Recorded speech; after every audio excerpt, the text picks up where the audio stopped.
लिखेंगे, है ना, या उसको वापस से रिकैप करेंगे, क्योंकि वो बच्चा भी नहीं आया था, इस वजह से भी हम कल नहीं किए थे।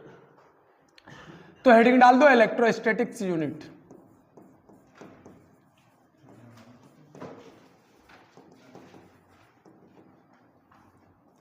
इलेक्ट्रोस्टैटिक्स, देखो एक कहानी है पावर का और एक कहानी है चार्ज का। जब कोई चार्ज संभालता है, बहुत सारा मूवी देखे होंगे आप लोग, जैसे ही एसपी या डीएसपी का चार्ज कोई संभालता है वो अलग ही पावर में आ जाता है ना, उसके अलग ही लक्षण दिखने शुरू हो जाते हैं।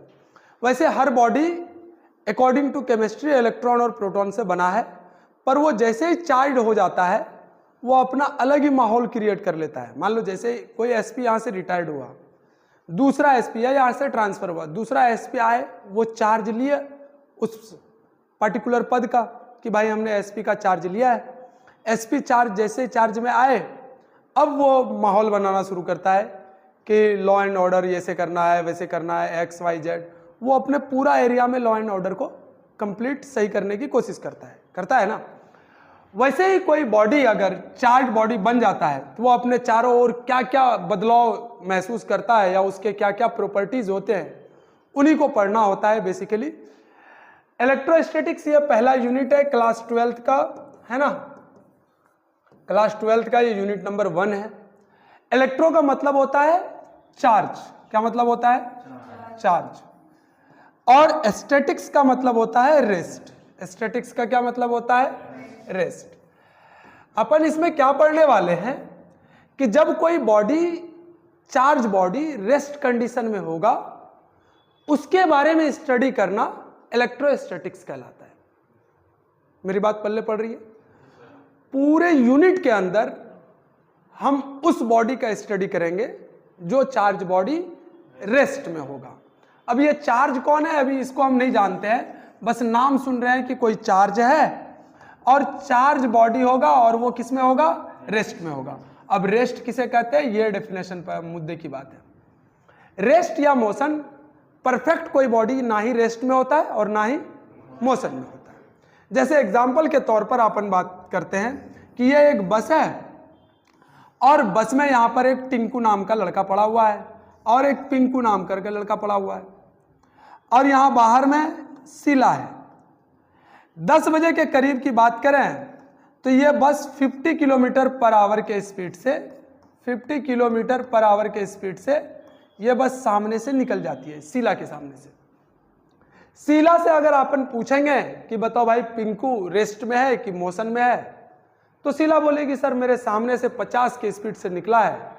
जैसे जैसे समय चेंज होता गया शीला ने देखा पिंकू मेरे से दूर जाती गई, सॉरी पिंकू मेरे से दूर जाता गया। शीला का स्टेटमेंट था कि पिंकू मोशन में है। टिंकू को कॉल किया, मैंने बोला भाई पिंकू बताओ किस स्थिति में है? बोला सर मेरे सामने बैठा हुआ है, रेस्ट में। दैट मीन्स पिंकू जो है वो किसी के लिए रेस्ट में है तो किसी के लिए मोशन में है।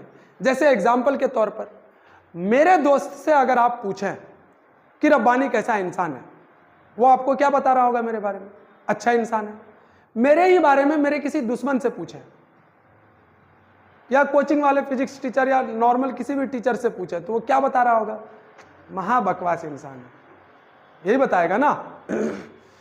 मैं किसी के लिए अच्छा हूं, किसी के लिए बुरा हूं। वैसे भी दुनिया में सबको खुश नहीं कर सकते, अपना वह फंडा यही है, अच्छे से रहो, अपने आप में खुशी मिलनी चाहिए, काम खत्म। तो वो कोई भी इंसान किसी के लिए अच्छा भी हो सकता है, किसी के लिए बुरा हो सकता है। तो ये किस पर डिपेंड कर रहा है? देखने वाले पर डिपेंड कर रहा है ना, कि भाई तुम, देखने वाला बताएगा तुम्हारे बारे में कि तुमको वो क्या मानता है। उसी तरह फ्रेम ऑफ रेफरेंस बताता है कि कोई बॉडी रेस्ट में है या कोई बॉडी मोशन में है। यानी ये को रिलेटिव टर्म्स है। क्या टर्म्स है? को रिलेटिव टर्म्स है। रेस्ट या मोशन देखने वाला फ्रेम ऑफ रेफरेंस डिसाइड करता है कि वो बॉडी रेस्ट में है या मोशन में है। चलिए रेस्ट का मीनिंग समझ में आ गया। तो इस पूरे यूनिट में 2 बातें आपको हमेशा याद रखनी है जब तक मैं ये पूरा यूनिट पढ़ाऊंगा। यानी इस यूनिट में 2 चैप्टर्स हैं, जब तक मैं ये 2 चैप्टर पढ़ाता रहूं, चाहे बोलूं या ना बोलूं, आपको 2 बातें हमेशा याद रखनी है। पहली बात, पॉइंट चार्ज के बारे में बात करेंगे और वो भी एट रेस्ट कंडीशन पर बात करेंगे। किसके बारे में बात करेंगे? पॉइंट चार्ज के बारे में अपन बात करेंगे, वो भी कौन से कंडीशन में, चाहे मैं बोलूं या ना बोलूं।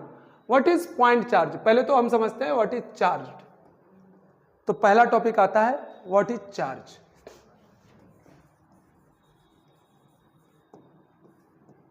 चार्ज पढ़ने से एक बेसिक बात पहले पढ़ लेते हैं, कल का रिकैप है। आप जानते हैं कि कोई भी मटेरियल किसका बना होता है? केमिस्ट्री के अकॉर्डिंग इलेक्ट्रॉन, प्रोटॉन और न्यूट्रॉन से। इलेक्ट्रॉन क्या करते रहता है? अपने ऑर्बिट में चक्कर लगाते रहता है, यूं कर कर कर कर कर कर कर कर घूमता रहता है। प्रोटॉन कहाँ पर पड़ा होता है? न्यूक्लियस में पड़ा होता है। अच्छा, न्यूट्रॉन भी यहीं पर पड़ा होता है। न्यूट्रॉन पर कोई चार्ज, ये आप लोग 10th में पढ़े। इलेक्ट्रॉन पर, एक इलेक्ट्रॉन पर जो चार्ज होता है वो होता है -1.6 इंटू 10 का पावर माइनस, वेरी गुड। एक प्रोटॉन पर जो चार्ज होता है वो प्लस का 1.6 इंटू 10 का पावर माइनस 19 कूलम। एक इलेक्ट्रॉन का जो मास होता है, कोई भी बॉडी है तो उसका कोई ना कोई तो मास होगा, बिना मास के तो बॉडी एग्जिस्ट नहीं कर सकता। तो मास है, तो mass of electron is equal to 9.1 into 10 to the power minus 31 kg। Very good. Mass of proton अगर बात करें अपन तो क्या मिलेगा? 1.67 into 10 to the power minus 27 kg। अच्छी बात है, चमका आपको। अच्छा, इन दोनों में ज्यादा भारी कौन है? ज्यादा मास किसका है? प्रोटॉन का। Mass of proton much much greater than as compare to mass of electron. कितना टाइम्स बड़ा है? 1835 के आसपास इतना टाइम्स बड़ा है। किससे? इलेक्ट्रॉन से, इलेक्ट्रॉन के मास से, है ना। मतलब अगर कंसीडर करें जनरल लैंग्वेज में समझने के लिए, एक इलेक्ट्रॉन अगर 1 ग्राम का है, 1 ग्राम का अगर एक इलेक्ट्रॉन होता तो प्रोटॉन 2000 ग्राम के आसपास का होता। यही मतलब हुआ ना, 2000 गुना बड़ा है। अगर 2 ग्राम का होता एक इलेक्ट्रॉन तो ये 4000 ग्राम का होता। यानी 2 ग्राम और ये 4 kg, वो 3 ग्राम ये 6 kg, वो 4 ग्राम ये 8 kg। कितना बड़ा है ना। तो ये बहुत भारी है। तुम्हारे घर में गैस जितना ज्यादा रहेगा, एनर्जी उतनी ज्यादा है। सिलेंडर में गैस जितना ज्यादा है, डेट मीन्स एनर्जी उतनी ज्यादा है। जिसके पास जितना ज्यादा एनर्जी वो उतना पावरफुल। घर में जिसके पास जितना ज्यादा एनर्जी है वो उतना पावरफुल है। वो घर में आराम से बैठा रहता है और बाकी भाइयों पर राज चलाता है, हुक्म चलाता है। भाई क्या सोचता है? उसका बराबरी करने के लिए दर बदर काम, ज्यादा से ज्यादा काम कराता है कि भाई के बराबर इनकम हो जाए और हम भी घर में राज करें। ये कहानी आप याद ध्यान में रखिएगा। और चलते हैं अब नेक्स्ट स्लाइड पर। हमारे पास मान लिया जाए कोई भी मटेरियल है, उसके न्यूक्लियस में प्रोटॉन है, इलेक्ट्रॉन चक्कर लगाता है। इलेक्ट्रॉन क्यों चक्कर लगाता है? हम थोड़ी केमिस्ट्री पढ़ रहे हैं। इलेक्ट्रॉन क्यों चक्कर लगाता है तो समझने के लिए हमने क्या बताया था आपको कि भाई ये एनर्जी की तलाश में चक्कर लगाता रहता है। यही बताया था ना मैंने, एनर्जी की लालच में चक्कर लगाता रहता है। वो सोचता है कि कहीं तो एनर्जी मिल जाए, कहीं से एनर्जी मिल जाए। इलेक्ट्रॉन इसलिए ऑर्बिट में चक्कर लगाता रहता है। ऑर्बिट के बारे में आप लोग जानते होंगे, पहले ऑर्बिट में कितना इलेक्ट्रॉन होता है, उसके बाद कितना होता है, उसके बाद वापस से कितना होता है? 8 ना, 18 क्यों? 2 8 8 ना। अरे कैसे 18? कितनी बात केमिस्ट्री में 18 कैसे होगा? अच्छा ठीक है, हमको लगा मेरा केमिस्ट्री खराब है। मैं ऑलरेडी केमिस्ट्री बहुत कम जानता हूं, इसलिए डराना मत बीच में। अच्छा ऐसा कुछ बोल देना, मैं मान गया, फिर गए भैंस पानी में। तो हमारे पास क्या है कि ये जो इलेक्ट्रॉन्स हैं ये चक्कर लगाते रहते हैं। प्रोटॉन मान लिया जाए 2 8 8 16 2 18, 18 के 18 प्रोटॉन्स कहाँ होंगे? न्यूक्लियस में पड़े होंगे। अगर कंसिडर करें आपके पास एक हाइड्रोजन एटम है, इसके एक प्रोटॉन और एक इलेक्ट्रॉन यूं चक्कर लगाते रहेंगे। ऐसा लगाएंगे कि नहीं लगाएंगे? अगर इस हाइड्रोजन के पास नेट चार्ज ढूंढने जाऊं, बात को समझिएगा। आप हाइड्रोजन का एग्जांपल ले रहे हैं और हाइड्रोजन के पास है एक इलेक्ट्रॉन और एक प्रोटॉन। आपने कोई हाइड्रोजन पकड़ा और पकड़ करके उसको उस पर रिसर्च करने की कोशिश की। रिसर्च में पता चला उसके पास कितना है? एक इलेक्ट्रॉन और एक प्रोटॉन। मतलब इस बेचारे ने माइनस में 1.6 है और इसी बेचारे के पास प्लस में 1.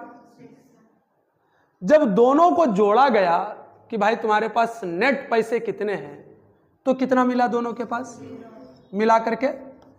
और जब किसी बॉडी के पास नेट चार्ज 0 हो जाए, दैट मीन्स उस बॉडी को अपन क्या कहते हैं, न्यूट्रल बॉडी। यानी कोई भी इनिशियल फेज में जब हम इसको देख रहे हैं, किसी भी, जैसे मुझे कोई देखेगा, मेरे पास भी इलेक्ट्रॉन प्रोटॉन होगा, पर जितना इलेक्ट्रॉन होगा उतना ही, इसलिए मुझे छूने पर कोई चार्ज का फीलिंग उसको नहीं आएगा, मुझे छूने पर कोई चार्ज का फीलिंग नहीं आने वाला। दैट मीन्स मैं किस कंडीशन में हूं, न्यूट्रल कंडीशन में हूं। अब कोई बॉडी चार्ज कैसे बनता है, जब किसी बॉडी को इलेक्ट्रॉन ज्यादा हो जाए या कम हो जाए, तब उस बॉडी में चार्ज आ जाता है। क्या आ जाता है, जब किसी बॉडी में इलेक्ट्रॉन ज्यादा हो जाए या कम हो जाए, तब उस बॉडी में क्या हो जाता है, चार्ज आ जाता है। तो चार्ज का मीनिंग समझ में आया कि चार्ज किसी बॉडी के पास हमेशा मौजूद होता है। चार्ज एक फंडामेंटल यूनिट है किसी भी बॉडी का। दैट मीन्स उसका फंडामेंटल प्रॉपर्टी है भाई, मेरे पास हमेशा चार्ज होता है, ऐसा नहीं कि चार्ज नहीं है। पर जितना इलेक्ट्रॉन है उतना ही प्रोटॉन की वजह से मेरा नेट चार्ज कितना मिलेगा, मेरा नेट चार्ज कितना मिलेगा। Very good. तो चार्ज एक बेसिक प्रॉपर्टी है किसी भी बॉडी का, जो किसी दूसरे बॉडी को अट्रैक्ट करता है या रिपेल करता है। अट्रैक्ट करता है या, कल इसके बारे में पढ़ लिए थे डिटेल में। तो हेडिंग डालिए electrostatics.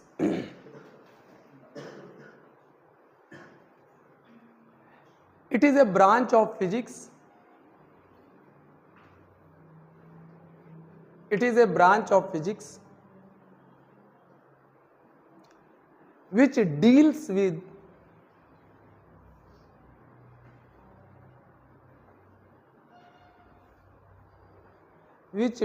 with study of charge at rest condition।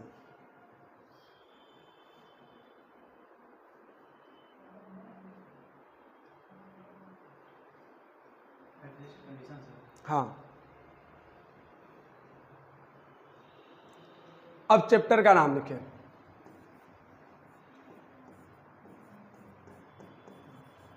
Electric charge and field. ये पहला चैप्टर आपका शुरुआत हो रहा है। एनसीईआरटी के हिसाब से बोलो या किसी भी हिसाब से बोलो, एससी वर्मा के हिसाब से बोलो। हेडिंग डाल दीजिए electric charge and field.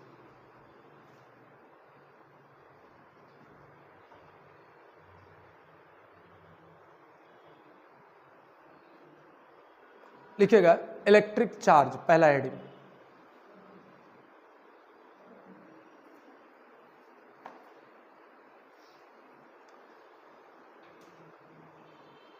Electric charge. Charge is the property, लिखना शुरू कीजिए। Charge is the property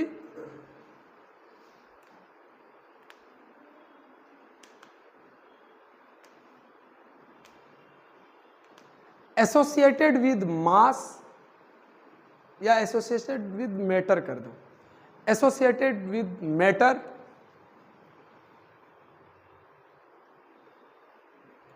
due to which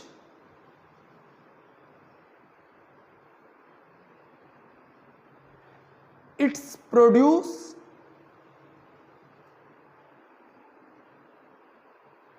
electrical and magnetic effects।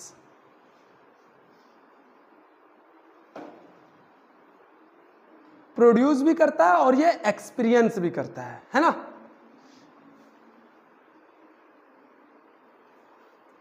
Charge क्या करता है, एक इलेक्ट्रिक फील्ड प्रोड्यूस भी करता है, और अगर इसको किसी दूसरे के इलेक्ट्रिक फील्ड में रख दोगे तो एक्सपीरियंस भी करता है कि हमको इलेक्ट्रिक फील्ड में रखा गया है या नहीं रखा गया है। कोई दिक्कत। अब अपन पढ़ने वाले हैं types of charge. Types of charge, चलिए देखते हैं टाइप्स ऑफ चार्ज को समझने से पहले। अच्छा, नाम सुने हो कभी केसीएल का नाम? हाँ, पोटेशियम क्लोराइड। क्या बता सकते हो पोटेशियम का? ये एक एग्जाम्पल है बस समझने के लिए, है ना, ध्यान रहे, ये एक एग्जाम्पल है बस समझने के लिए। पोटेशियम का आप मुझे, ये एक एलिमेंट, सॉरी ये एक कंपाउंड है जिसमें पोटेशियम एलिमेंट है और क्लोरीन एलिमेंट है, यही ना आपका, है ना। अगर केमिस्ट्री के हिसाब से देखें तो केमिस्ट्री कहता है कि के पास प्लस है और Cl के पास, पर ये कैसे प्लस और कैसे माइनस हुआ, ये फिजिक्स की लैंग्वेज में हम समझने का प्रयास करेंगे, है ना, ट्राई करेंगे अपन।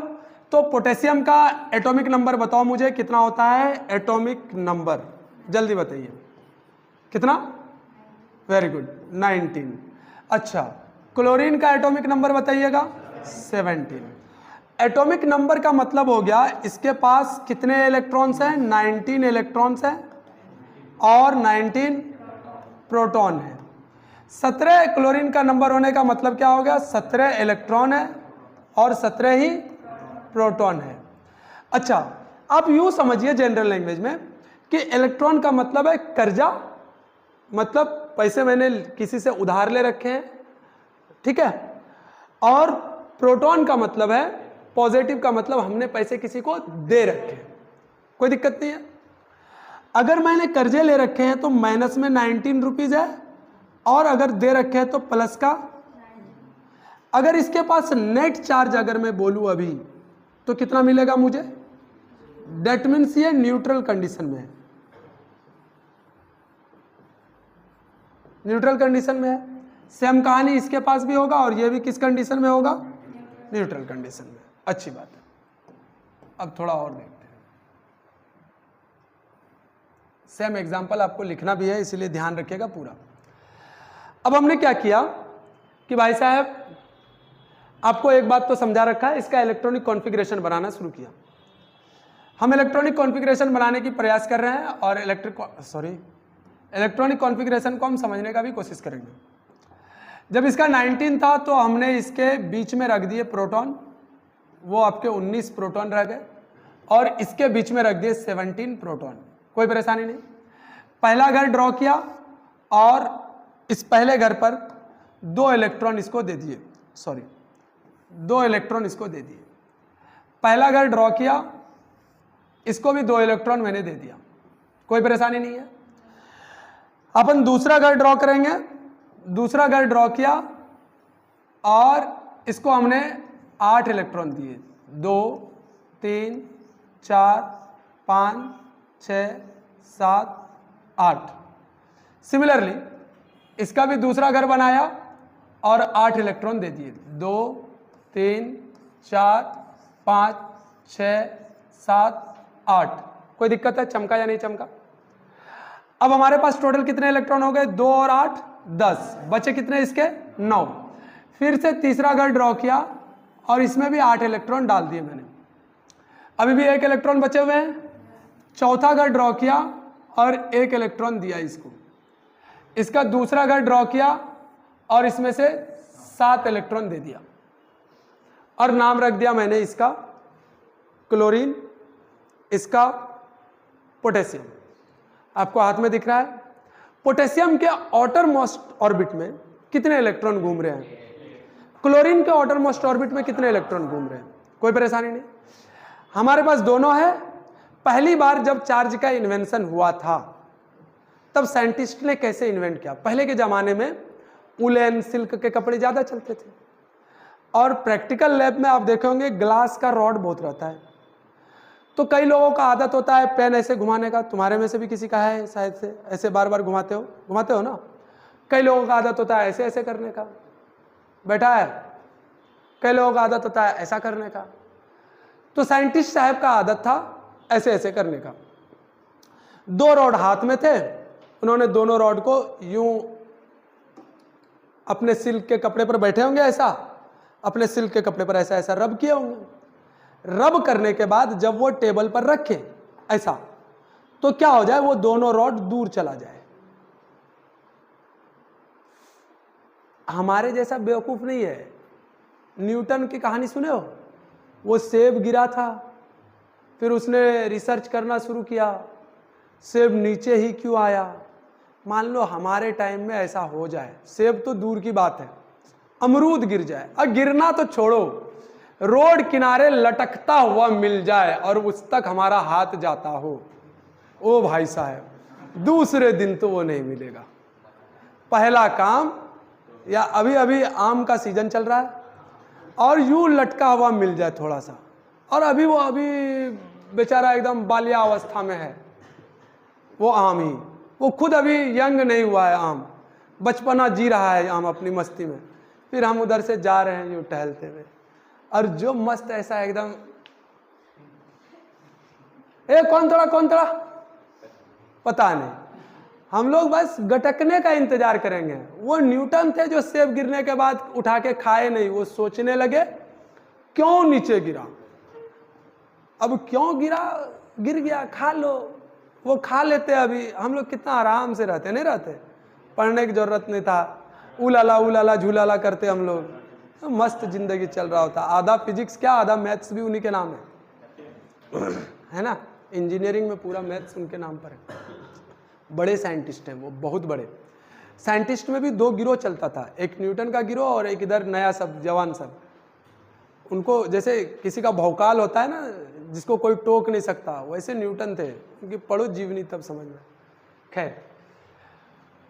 तो वो रॉड को ऐसे रब किए होंगे, बेंजामिन फ्रैंकलिन थे, रॉड को ऐसे रब किए होंगे, रखे, वो दूर चला जाए, उसके दिमाग में ये दोबारा ऐसे उन्होंने किया, ऐसा किए, रखे, दूर चला गया, उसका मूड खराब हो गया कि भाई हम रखते हैं चिपका के, चला जाता है दूर।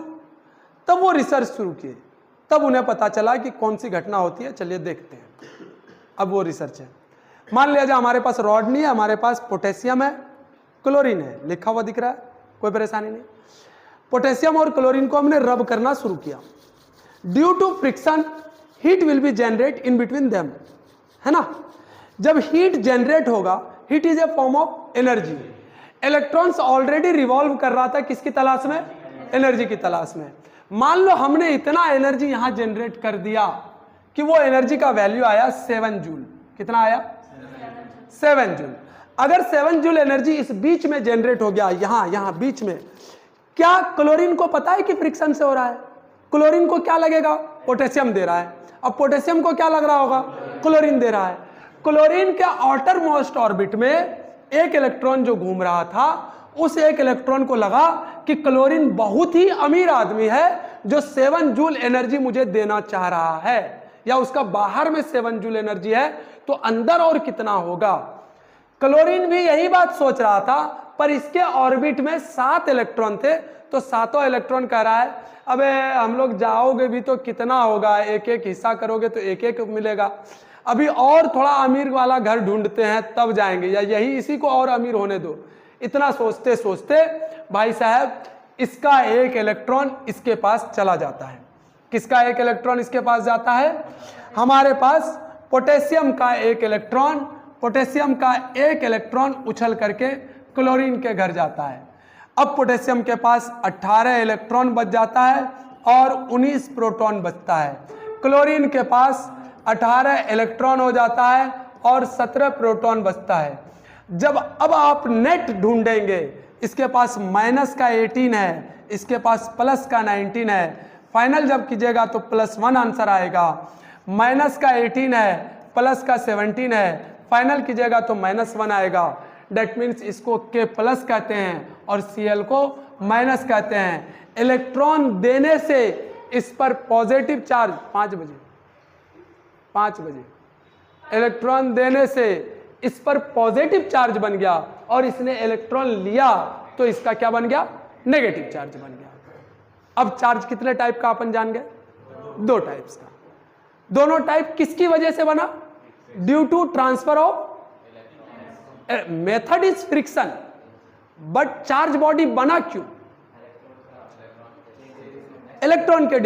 हम आपको फोन पे से पैसा दें, ये एक मेथड है, हम आपको कैश दें, ये एक मेथड है, बट आप कर्जा हुए और हम धनी बने, आप कर्जदार बन गए और हम, मेथड हो सकता है कर्जदार करने का, आपको कोई सामान ही दे दें, प्रॉपर्टी दे दें, जमीन दे दें, तो मेथड ऑफ धनी बनने का अलग अलग हो सकता है। पर फाइनल बात यह है कि आप कर्जा किस रूप में गए? पैसे के रूप में ना। तो ये बॉडी अगर चार्ज बॉडी बना तो किसकी वजह से बना? इलेक्ट्रॉन की वजह से। किसकी वजह से बना? ड्यू टू ट्रांसफर ऑफ कोई भी बॉडी चार्ज बॉडी बनता है तो वो इलेक्ट्रॉन के ट्रांसफर की वजह से। किसकी वजह से? इलेक्ट्रॉन के जब किसी बॉडी पर आप इलेक्ट्रॉन ट्रांसफर करते हैं तो वो बॉडी चार्ज बॉडी बनता है। अब चार्ज बॉडी बन गया, हाँ या ना? अब वो कैसा बनेगा ये डिसाइड कैसे पता चलेगा? अगर इलेक्ट्रॉन डोनर है तो हाँ चमका। अगर इलेक्ट्रॉन डोनर है, डोनर मतलब देने वाला, अगर इलेक्ट्रॉन डोनर है तो कैसा? और अगर इलेक्ट्रॉन गेनर है या एक्सेप्टर है तो कैसा? Very good. तो टाइप्स ऑफ चार्ज में we have two types of charge. पहला आप ले लीजिए K प्लस और दूसरा ले लीजिए Cl माइनस। और ये चार्ज कैसे बना? Electron donor. कौन बना? Electron donor, that means positive charge. Electron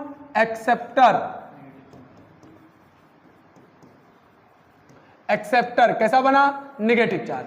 जब आप किसी को कुछ चीज दोगे तो उसके पास वो चीज घटेगा या बढ़ेगा? घटेगा ना। जब मैं कुछ निकाल के दे रहा हूं तो मेरा घटेगा कि बढ़ेगा? घटेगा। तो पॉजिटिव चार्ज के पास इलेक्ट्रॉन डिफिशियंस करेगा कि इफिशियंस करेगा, ये पूछना चाह रहे हैं। एक्सेस करेगा या डिफिशियंस होगा? हाँ, डिक्रीज होगा। इलेक्ट्रॉन विल बी चलिए आसान लैंग्वेज में बोल दिए। और दूसरा बोलते हैं अपन electron will be decrease, electron will be increase. ये आपको साइन का मीनिंग समझ में आ रहा है ना? आप लिख लोगे ना ऐसा। ज्यादा हम लैंग्वेज नहीं लिखाते हैं ना, हम ज्यादा शॉर्टकट में निपटना चाहते हैं। बाकी आप ऐसा एग्जाम में नहीं लिख दीजिएगा, आपको ध्यान में रखने के लिए ये बातें चल रही है, ठीक है? अब ऐसे जनरल लैंग्वेज में बताओ, इसके पास अभी कितना था? 18 इलेक्ट्रॉन थे और 19 प्रोटॉन थे। किसी भी पॉजिटिव बॉडी के पास नंबर ऑफ प्रोटॉन से ज्यादा या नंबर ऑफ इलेक्ट्रॉन से ज्यादा? Very good. किसी भी पॉजिटिव बॉडी के पास नंबर ऑफ प्रोटॉन से ज्यादा या नंबर ऑफ इलेक्ट्रॉन्स? तो number of protons more than number of electrons. और एक स्टेटमेंट याद रखिए, नंबर ऑफ प्रोटॉन्स कांस्टेंट रहता है। क्या रहता है? ये बदलने वाला नहीं। अब इसके ऊपर आ जाइए, number of electrons more than number of protons. कोई बात है? चमक रहा है या नहीं चमक रहा? कोई परेशानी नहीं। अच्छा, इसमें भी क्या रहेगा? ये कांस्टेंट ही रहेगा। कौन कांस्टेंट रहेगा भैया? प्रोटॉन कांस्टेंट रहेगा, ठीक है? चलिए आगे चलते हैं। आपने कोई चीज किसी को दिया, मान लो मैंने अपना शर्ट खोल करके दे दूं, मेरा थिकनेस घटेगा, साइज घटेगा या बढ़ेगा? साइज। तो साइज विल बी डिक्रीज और इंक्रीज? साइज डिक्रीज करेगा। जिसने लिया और पहना उसका साइज इंक्रीज करेगा। Very good. और चलते हैं, हम अपना शर्ट किसी को दे रहे हैं तो मेरा मास जा रहा है कि नहीं जा रहा है? तो मेरा मास डिक्रीज करेगा कि इंक्रीज करेगा? मास डिक्रीज, इसका मास। Very good. बात चमका, हाँ या ना बोलो? क्या इतनी बातें याद रहेगी? 100%। चलिए, तो जल्दी से इतना ऐसा ही छापना है आपको, ज्यादा लैंग्वेज नहीं लिखनी है। और आज ही जाकर के आपको रिपीट कर देना है बस, आप परमानेंट। हो गया? चलिए, तो हेडिंग डालिए। अब लैंग्वेज लिखने के लिए थोड़ा सा, positive charge.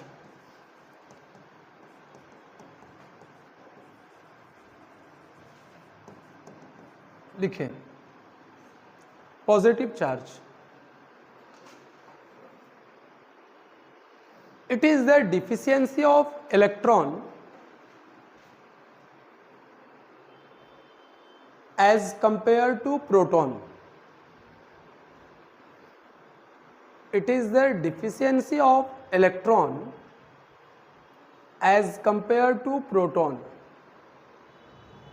as compared to proton. It is the deficiency of electron as compared to, हाँ पॉजिटिव चार्ज हो गया, इज कॉल्ड पॉजिटिव चार्ज, इतना लिखने की जरूरत। चलिए नेगेटिव चार्ज, नेगेटिव चार्ज लिखिएगा as compare to proton. It is the excess, it is the access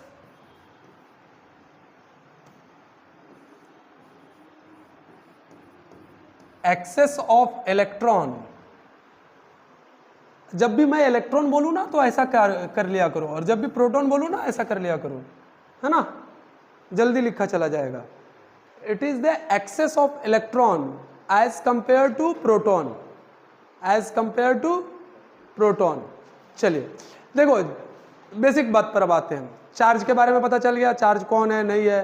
तो चार्ज को भी नापा जाता होगा, ऐसे तो नहीं छोड़ सकते हैं। हर चीज, फिजिक्स किसे कहते हैं, फिजिक्स में जो भी चीज अपन पढ़ते हैं वो फिजिकल क्वांटिटी है। What is physical quantity? Anything in the universe which can be measured in a proper unit is called as physical quantity. दुनिया में जो सारी चीजें एक खास यूनिट में मेजर किया जा सकता है। जैसे लंबाई को अपन मेजर करें, लेंथ को मीटर में ही करना है या केजी में कर लोगे? खास यूनिट है। अच्छा वॉल्यूम को मेजर करना है, क्या केजी में कर सकते हैं? मीटर क्यूब में ही करना होगा। टेम्परेचर को मेजर करना है, केल्विन में ही करेंगे या अपन सेंटीमीटर में कर दें? नहीं कर सकते ना। हर चीज का एक प्रॉपर यूनिट है। तो दुनिया में जिसका भी मेजरमेंट हो सकता है और उसका यूनिट है तो वो फिजिकल क्वांटिटी है, और उसी को फिजिक्स में पढ़ते हैं। क्या दर्द मेजर कर सकते हैं? तो फिजिक्स दर्द को नहीं पढ़ाता है। प्यार मेजर कर सकते हैं? फिजिक्स प्यार भी नहीं पढ़ाता है। क्या खुशी मेजर कर सकते हैं? फिजिक्स में खुशी कहीं मेजर नहीं होता, तो फिजिक्स में खुशी टॉपिक भी नहीं है। Very good.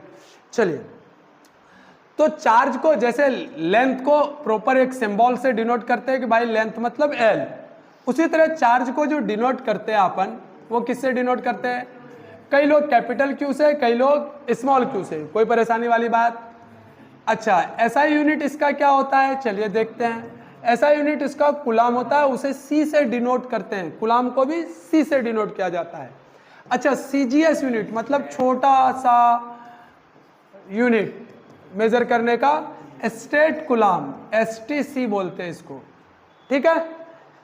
अब कई बार देखो, 1 मीटर में कितने सेंटीमीटर, उसी तरह एक कुलाम में कितने स्टेट कुलाम? 3 × 10⁹ स्टेट कुलाम होता है। इसी को पलटकर कभी पूछ ले कोई कि 1 stat coulomb is equal to how many coulombs, तो 1/3 × 10⁻⁹ कुलाम होगा। कोई परेशानी है? अच्छा, प्रैक्टिकल यूनिट में से कभी कभी आपसे पूछ लेता है चार्ज का प्रैक्टिकल यूनिट। प्रैक्टिकल यूनिट का मतलब 1 एम्पियर चार्ज 1 घंटे में कितना कुलाम बनता है, तो उसको बोलते हैं 1 फैराडे। क्या बोलते हैं? 1 फैराडे। और 1 फैराडे इज इक्वल टू होता है 96500 कुलाम। कोई परेशानी है इतना समझने में? और एक बात आती है कि एब्सोल्यूट कुलाम किसको बोलते हैं? 1 AB कुलाम, यानी absolute coulomb. 1 absolute coulomb is equal to होता है 10 कुलाम। ये कुछ यूनिट्स हैं बेसिक मेजरमेंट के। ये प्रैक्टिकल यूनिट्स है, ये सीजीएस यूनिट्स हैं, यहाँ बोल दिए हम। इसको छाप लीजिए एक बार। अच्छा, इसका डायमेंशनल फॉर्मूला, यानी ये कौन से जाति से बिलोंग करता है? डायमेंशनल फॉर्मूला होता है AT। क्या होता है भैया? AT। कई बुक इसको M0, L0, AT बोलते हैं। कोई परेशानी वाली बात नहीं है, ये भी बोल सकते हैं अपन। छाप लीजिए।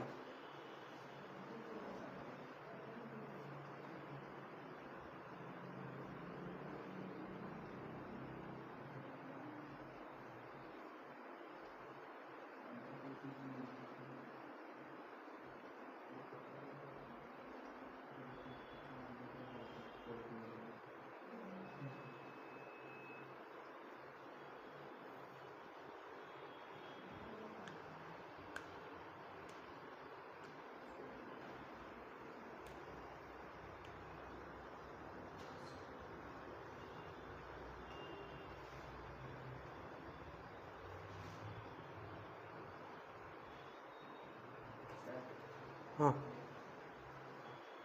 याद रहेगा ये सारी बातें या भूल जाओगे? पक्का? कल अपन पूछेंगे फिर।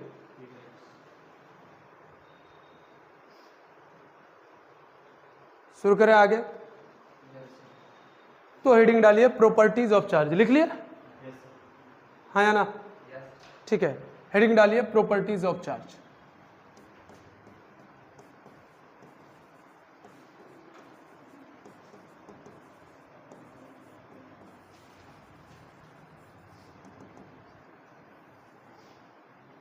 Properties of charge, very good.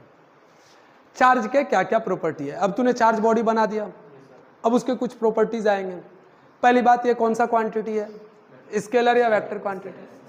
तो charge is a scalar quantity. किसे कहते हैं पता है क्या? जिसके पास सिर्फ और सिर्फ मैग्नीट्यूड हो, वो डायरेक्शन की बात नहीं करे, वो कैसा क्वांटिटी है? स्केलर क्वांटिटी है। जो डायरेक्शन की बात करता है वो कौन सा क्वांटिटी है? और कई बार आप लोगों को एक बात नहीं पता है, फिजिकल क्वांटिटी 3 टाइप्स के होते हैं, स्केलर, वेक्टर और टेंसर। पता है क्या ये बात है? हाँ, एक क्वांटिटी होता है टेंसर क्वांटिटी। 12th में नाम भी है थोड़ा सा, अगर कंसीडर करेंगे तब। 12th के टॉपिक तक में टेंसर क्वांटिटी एक करंट आता है जो तुम्हारे बुक में कहता है एनसीईआरटी की वो स्केलर क्वांटिटी है। खैर उस चैप्टर में आएंगे तो देखेंगे, छोड़ो अभी। प्रॉपर्टीज ऑफ चार्ज में पहला प्रॉपर्टी है कि charge is a scalar quantity. इसमें याद रखने वाली कोई बात नहीं है। अच्छा, चार्ज अगर स्केलर क्वांटिटी है तो चार्ज को एक बात और समझते हैं थोड़ा सा। एक नाम आता है कंडक्टर और एक नाम आता है इंसुलेटर। अभी फिलहाल हम 2 सेकंड के लिए कंडक्टर का मीनिंग समझा दे रहे, पर इस टॉपिक के बाद कंडक्टर और इंसुलेटर पढ़ाएंगे भी, है ना। तो कंडक्टर बोलते हैं उस बॉडी को, फिजिक्स में कंडक्टर उस बॉडी को बोलेंगे इलेक्ट्रोस्टैटिक में जिसके पास infinite numbers of free electron. अब ये क्या है नहीं है छोड़ दो अभी थोड़ी देर के लिए, पर होता है फ्री इलेक्ट्रॉन। फ्री इलेक्ट्रॉन कहाँ से आया, क्या है नहीं है, ये समझाएंगे हम। ये नेक्स्ट लेक्चर में, कल या परसों के लेक्चर में हम समझाएंगे। पर अभी बस इतना आप समझिए कि एक कोई कंडक्टर वो है जिसके पास फ्री इलेक्ट्रॉन होता है, और दूसरा लैंग्वेज में आप यूँ समझ सकते हैं कि अगर ये कंडक्टर होता और यहाँ पर तार टच कराते, वायरिंग वाला तार अगर टच कराते और तार में करंट होता तो इस तरफ छूने के बाद हमको करंट लगता, और नहीं लग रहा है तो का मतलब ये है इंसुलेटर, कोई परेशानी नहीं। यानी चार्ज यहाँ पर आप टच कराते हो, वो ट्रांसफर हो करके यहाँ पर चला आता है, वो ट्रांसफर हो करके यहाँ पर चला आता है। तो चार्ज हमेशा ट्रांसफॉर्मेबल होता है। चार्ज कैसा होता है? चार्ज कैसा होता है? यह भी एक प्रॉपर्टी है। किसी चार्ज बॉडी को जब तुम किसी ऐसे जनरल लैंग्वेज समझ, आप कभी कभी देखते होंगे किसी दुकान, इलेक्ट्रॉनिक्स या इलेक्ट्रिकल के दुकान में जाते होंगे, वो स्क्रू ड्राइवर होता है उसके पास रहता है ना, ऐसे ऐसे स्क्रू को खोलने से पहले वो एक बगल में मैग्नेट रहता है, उस स्क्रू ड्राइवर के लोहे को थोड़ा सा मैग्नेट में टच करता है, फिर इसको आराम से ऐसे उठा लेता है। इसका मतलब ये मैग्नेट में इसको टच कराने पर ये भी थोड़ी देर के लिए क्या बन जाता है? मैग्नेट बन जाता है। यानी मैग्नेटिक प्रॉपर्टी इसमें आकर के ट्रांसफर हो जाता है, होता है ना। तब ना ये इस छोटे से किला को उठा लिया, थोड़ा ही ट्रांसफर होता है पर होता तो है। उसी तरह जब एक चार्ज बॉडी को दूसरे चार्ज बॉडी में आप टच करोगे तो वो उसमें आ जाता है। करंट वाले तार को आप ऐसे छू लो, करंट वाले तार को ऐसे आप छू लो, करंट है उसमें, वो तुरंत ही आपके बॉडी में आ जाता है। इसका मतलब उसको ट्रांसफर होने में टाइम, ट्रांसफर होने की उसकी आदत होती है। यही मतलब हुआ ना, जिसकी जो आदत है वो हो जाएगी। अरे हाँ या ना। जे कई बच्चों के बात करते टाइम कुछ बोलने का आदत होता है, अबे यार, अबे यार, तो वो जब भी बात करेगा अबे यार, या कई कई बच्चों का बोलने का आदत होता है अबे साला हट, अबे साला हट, अबे साला हट।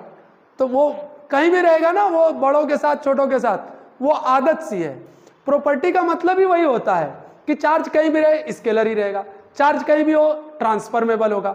पर ट्रांसफर होने के लिए अबे यार कहने के लिए उसे कोई तो सामने मिलना चाहिए, तो ट्रांसफर होने के लिए उसके पास कोई कंडक्टर मिलनी चाहिए। जैसे ही कंडक्टर मिलेगा वो ट्रांसफर इंसुलेटर के साथ ट्रांसफर नहीं होगा। तो दूसरी प्रॉपर्टी क्या हो गई, चार्ज ट्रांसफॉर्मेबल होता है।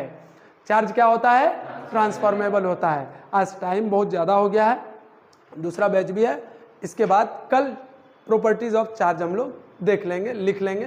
थोड़ा अभी हम स्लो चल रहे हैं क्योंकि अभी आपका टोन और मेरा टोन मैच होना भी जरूरी है। वाइब्स को